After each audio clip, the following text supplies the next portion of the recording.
Neil Young is a musician I have always admired. He's a man of musical integrity. I've played with a chap called John Fumo. He recorded with me. He played on my album On the Shore. John Fumo played with Neil Young and recorded with Neil Young.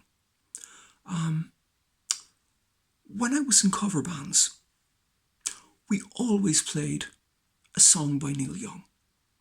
Cinnamon Girl, Cowgirl in the Rain, or Keep on Rockin' in the Free World.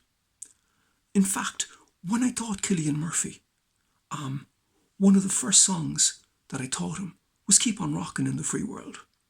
And again, when I was teaching Cillian, there was no Blur, no Oasis, nothing like that. So I remember working through After the Gold Rush with Cillian, and it was profound stuff. But it's the song on the next album, Harvest. If one wanted to enter the realm of the inner sanctum of the intermediate guitar player, there was a song on Harvest that you had to master. And that song was Needle and the Damage is Done, the intro. If you had that mastered, you were now an intermediate guitar player. No exams, no ifs, no buts. You just knew that song. And I remember a wet, rainy Saturday afternoon, and Cillian came in his parka, got his guitar, and played Needle and the Damage is Done perfectly. And that was a serious accomplishment for Cillian at that juncture. I also remember when I played it, when my Canadian cousin came to my house, and he's a big Neil Young fan. And I played Needle and the Damage is Done to him, and he shook my hand.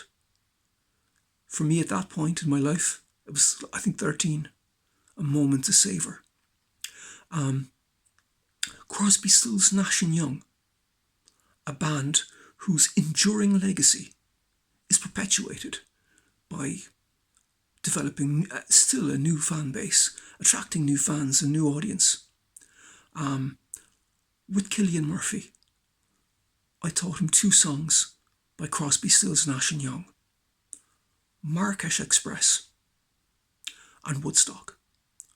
And he had a penchant for Crosby, Stills, Nash and Young, as I do. And John Fumo, who again I played with and recorded with, played trumpet and recorded trumpet with Crosby, Stills, Nash and Young as well. So that's a little bit of notability there.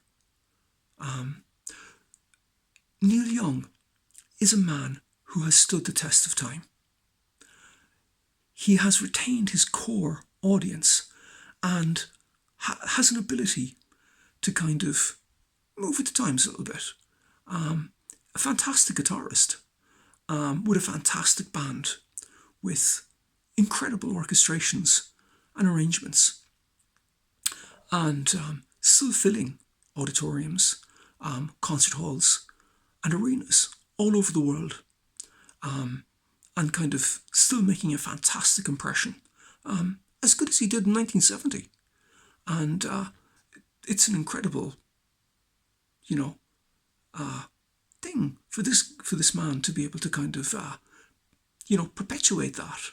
And that's why I have immense respect for him, and the way he can kind of take on challenging new tunes, and also the kind of the old standards, and kind of, perpetuate them and reinvent them, and just give incredible performances. There's not there's not a town or a village or a city in this country where Neil Young isn't revered. The adulation for the guy is quite immense.